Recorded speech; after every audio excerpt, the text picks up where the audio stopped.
You're listening to the Hella Well with Danielle show, a podcast taking women of color on a journey exploring all things wellness and travel related. We're all about showing you how to put on your oxygen mask first and creating lasting self-care habits that will free you to travel the world and live the life you truly desire, and not one you have to fake loving. I'm your host, Danielle Washington. Now let's buckle up and start this journey.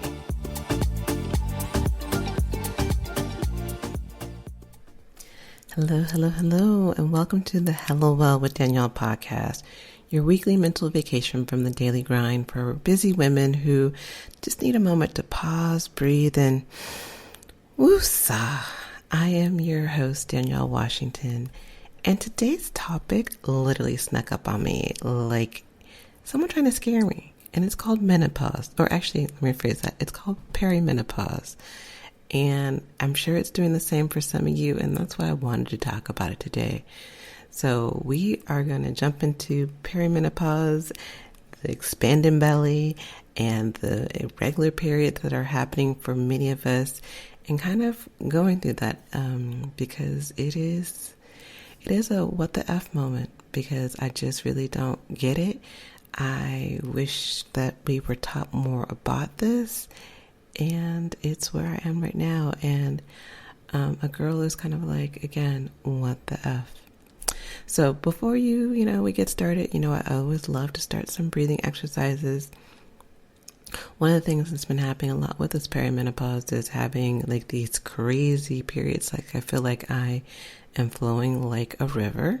So I've been getting cramps that are just extreme.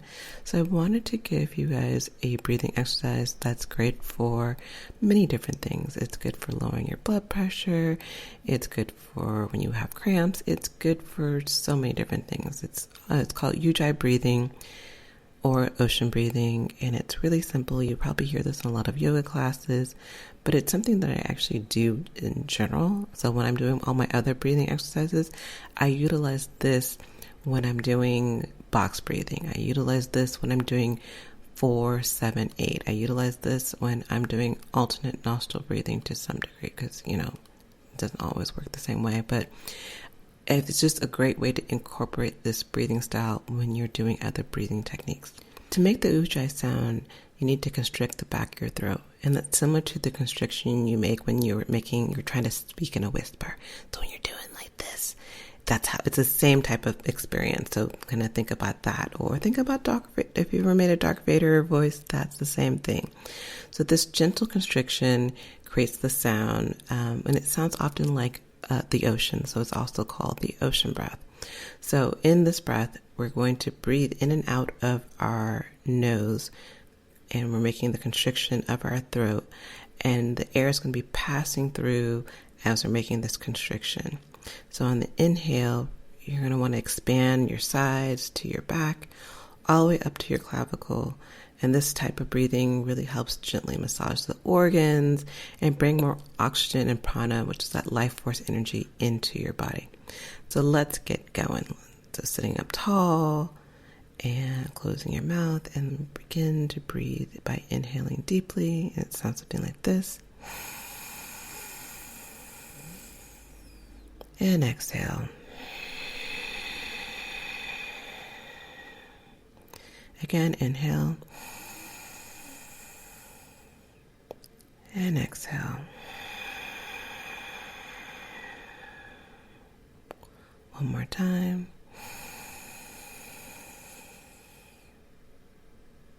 And exhale.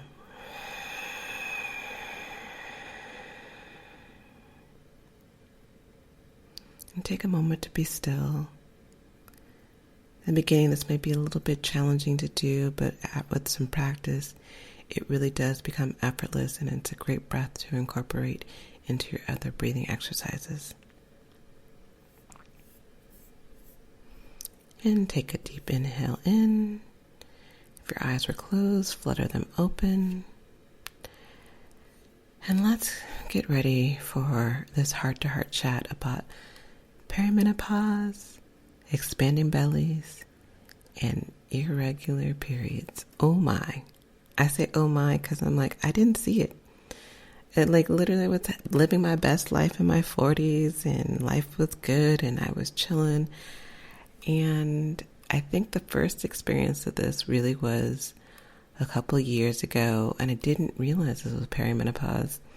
I was on a trip to Morocco. I was leading about 40 women to a trip to Morocco. I was doing one of my travel experiences that I do.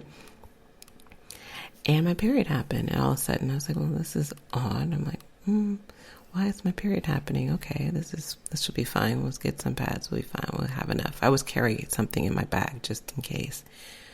Well, I didn't realize, I was going to have a cycle for 14 days. I didn't realize I was going to have a cycle that had me not only going through one of those like overnight pads, but going through overnight pad with the Super Plus tampon in. And this was like, yo, and that was in like not even an hour. It was just happening so fast and so much. I couldn't control it. And try imagining traveling and being out in the desert and having this experience. You're like, well, what am I going to do? I ruined so many clothes. On top of that, I was flying first class at the time, and I definitely bled through what I was wearing in a first class seat. And I was like, well, it's first class. I guess you can do whatever you want in first class. It's been a mess. Like, I just had no idea what to expect with aging. I was just like, oh, my mother never talked about this. I don't remember anyone else talking about this. My grandmother never said anything. My aunts never said anything. And so I get to this stage and it's like, oh, okay, what do you do in these moments? And I almost think this is kind of messed up. Why tell us so much and prepare us for our cycles? Like, oh, you're going to become a woman, but don't prepare us for this other side of this transition that we eventually go through of perimenopause, which happens right before menopause. And I guess I should back up in case you're not familiar with perimenopause, because I won't lie, I didn't really know what perimenopause was either. I thought it was just you have your cycle and you go straight from, menstrual cycle to menopause. But nope, perimenopause is that transitional phase that leads up to menopause. And it is different for everyone. You can have some similar symptoms like the irregular menstrual cycles, the hot flashes, some sleep disturbances, some mood changes, vaginal dryness, decreased libido. What else? I think that, some people even have like breast tenderness and urinary symptoms and bone loss and a bunch of different other things. So it can vary by woman to woman and situation to situation, and even probably vary in the stages of perimenopause. One of the things I didn't know about in perimenopause was that it can also cause belly fatness or weight gain. And I'm like, dang. I was like, again, this is one of those moments like, why doesn't anyone prepare you so you can get your body prepared before you get to this stage? Because within perimenopause, the fat distribution and weight gain happens during this time frame. And it's because of hormonal fluctuations, metabolism slowing down, which I get the metabolism slowing down, but I didn't realize hormonal fluctuations can cause the belly being stored in your abdominal area a lot more, in your hips and your thighs. And I'm like, oh, okay, this is interesting. I didn't realize all these different things. Also, because of the sleep disturbances, you're not sleeping as much because of night sweats or different things. Again, the hormones in your body are all messed up. And so during your sleep, it's maybe when you don't sleep well, you're having extra problems with the weight gain. And so there's all these different things. And there's something about insulin resistance. I'm like, what in the world is insulin resistance? I'm like, I didn't even know that I needed to worry about insulin resistance, but this can all lead to like having more weight in your midsection. And of course you have more stress because you're stressing out about all the things that perimenopause is happening in your life. So that adds to increasing your production of cortisol. And that's a hormone that can promote fat storage, especially again in that midsection. So there's a lot of things that's causing all these different things. And I won't lie, I have not been thrilled about any of these things I have not been thrilled. And it literally just snuck up on me. Like, I have been relatively, I think, a thin person. Like, I'm thin with a shape. I've always had hips, thighs, and a butt because I played soccer and I ran track. So I've always had a very athletic build. My stomach has generally been kind of thin. It hasn't been like, oh my God, I'm like anorexic looking, but it hasn't been like, oh my God, how many months are you? And I'm fine. I'm a girl who doesn't own a scale, and I only weigh myself when I'm at the doctor. And the only way I can tell I'm gaining weight is the way my clothes fit. And my clothes, I went to try on this cute jumper because it's been hot out here. And I was like, girl, this thing ain't fitting. And I tried on this other dress because I went to a funeral the other day, and I was like, yo, this is like snug at the midsection. And I'm like, and then I looked down and I further looked at my body. I look at my body every day, but it can sneak up on you and you aren't seeing that it's gradually changing. My body is gradually changing. It is gradually getting bigger. And I'm like, what is all of this? I didn't really see it. And then I started doing some research about perimenopause and how it can expand your belly and all these different things. And I'm just like, again, why hasn't anyone told me anything about this? And I know a lot of my relatives and friends are going through this. I remember a couple, I guess it was on Christmas, my relatives were at my parents' house and they were having hot flashes. And I gave them breathing exercises for it. And then come January, I think it was 1st or 2nd, I had my first hot flash. But again, I used my Kundalini Yoga breathing techniques. I used Sitali breathing, which we've done here on the podcast, which is that taco tongue breathing. And I've had very few hot flashes. Hot flashes has not been something that I had to necessarily worry about. I think I've had maybe 5 or 6. I definitely notice that they occur when I'm stressing out. So I usually try to be really good about my stress levels, and I use my breathing exercises. I use my Kundalini Yoga practice. And so it hasn't been something. But I know that for many people, those hot flashes will sneak up on you and be like, bam.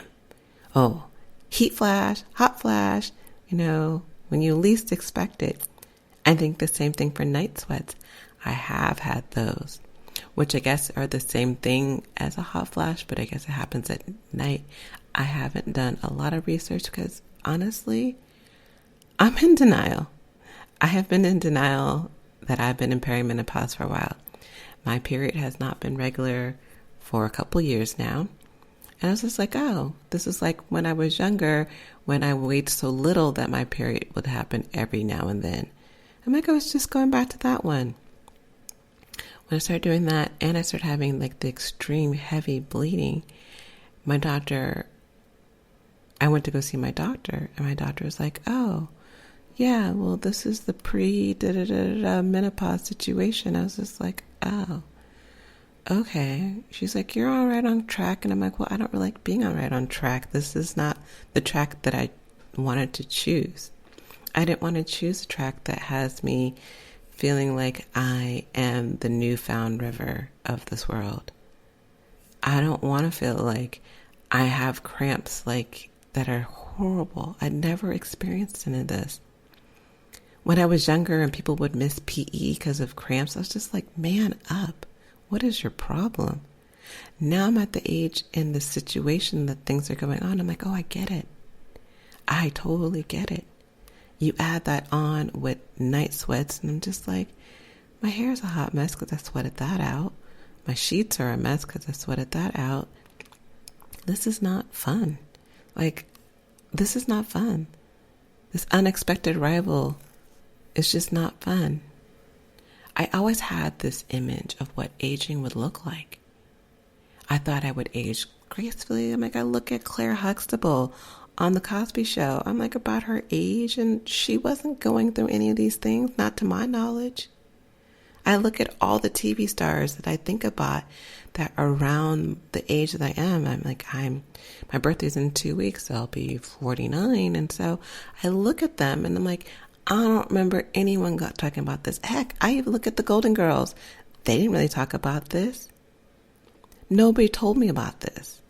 I just wish there was more news and more information and more awareness about your body freaking out and having this midlife transition of, oh, all the circuits are going to go down.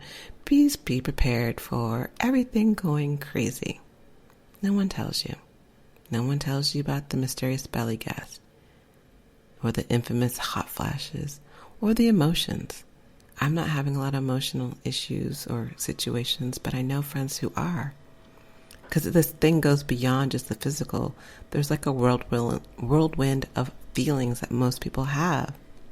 Well, maybe I am having an ish. I'm like thinking people go from acceptance to frustration to humor. Yeah, I'm there. I'm there. Like, I'm like, okay, I'm going through this.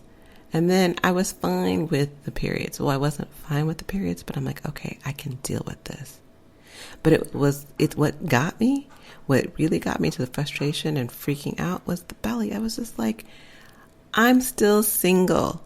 I can't have this belly. I am still single and trying to mingle. I can't have this belly. I'm like, the decreased libido, I don't think it's really decreased because a girl still has feelings and wanting to do things, don't have a partner for it. And I worry about that. I do worry, again, as a single woman trying to date. And if I'm going through this and potentially my libido is decreasing, well, who's going to want to be with someone who doesn't have a libido to even want to like marry them or consider them a life partner? That freaks me out. I am freaked out about all of these different things. And I don't know what to do. I have a friend, her name is Crystal Taylor. She does Fitness is Not a Game. And every week, I think it's almost every week, but she's been doing a lot of stuff about perimenopause and talking about how to deal with this and the belly fat. And honestly, I would have never correlated the belly fat with perimenopause if I didn't see her posting about it all the time or sending emails. And I kept saying to myself, you need to go to one of her sessions. And I'm going to go to one of her sessions because I need to figure this out because I need to get my life together.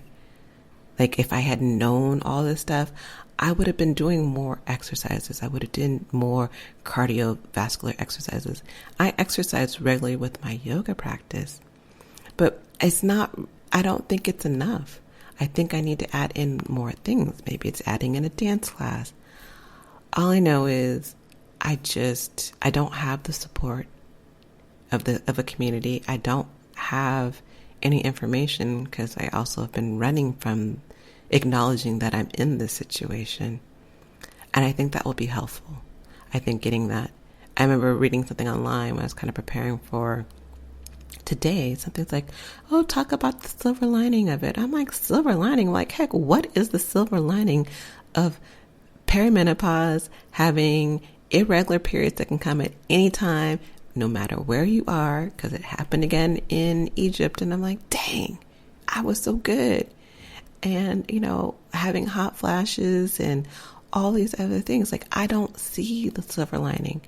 And I was talking to a friend about it and they were like, oh, well, it's like this great thing.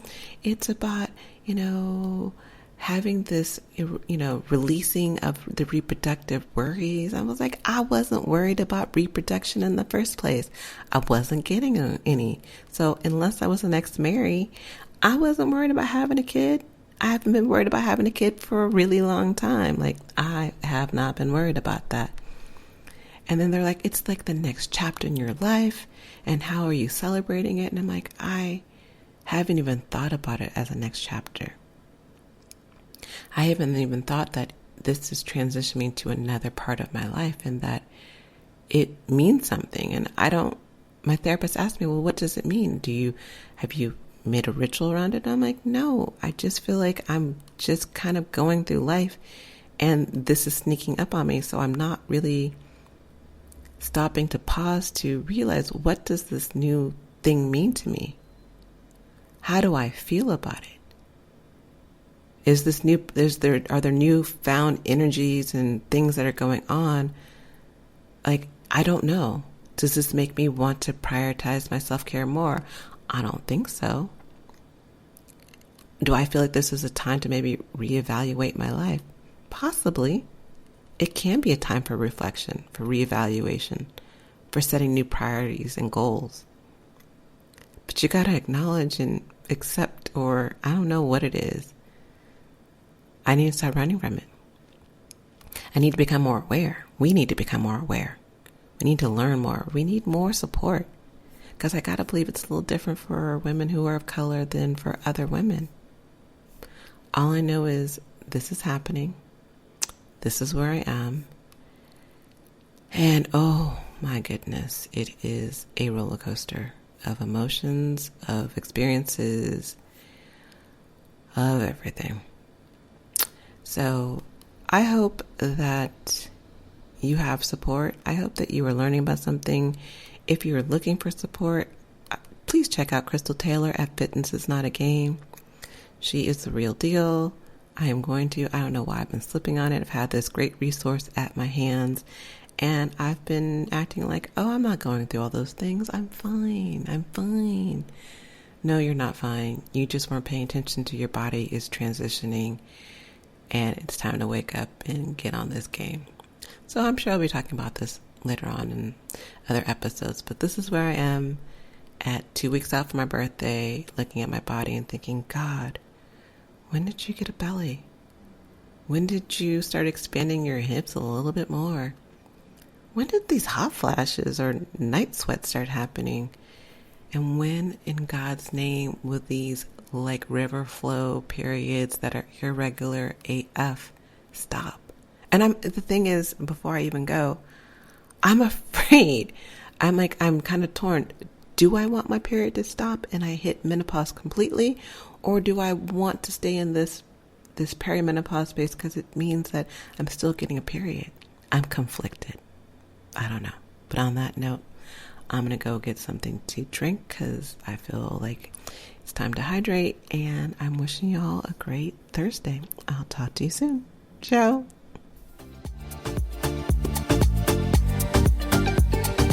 Thanks for joining us this week on the Hello Well with Danielle show. Make sure to visit our website, hellowellwithdanielle.com, where you can subscribe to our show on iTunes, Spotify, and Amazon Music and never miss an episode. Also, you can follow us on social media at Hello Well with Danielle on Facebook and Instagram, and Hello Well Danny on Twitter. And if you like hella love the show and got some good nuggets out of it, know that I'm not too proud to ask for you to please leave a rating or review on iTunes so that we can continue to expand our reach and help other women of color. Again, thanks so much for listening, and I hope to see you next week. Ciao.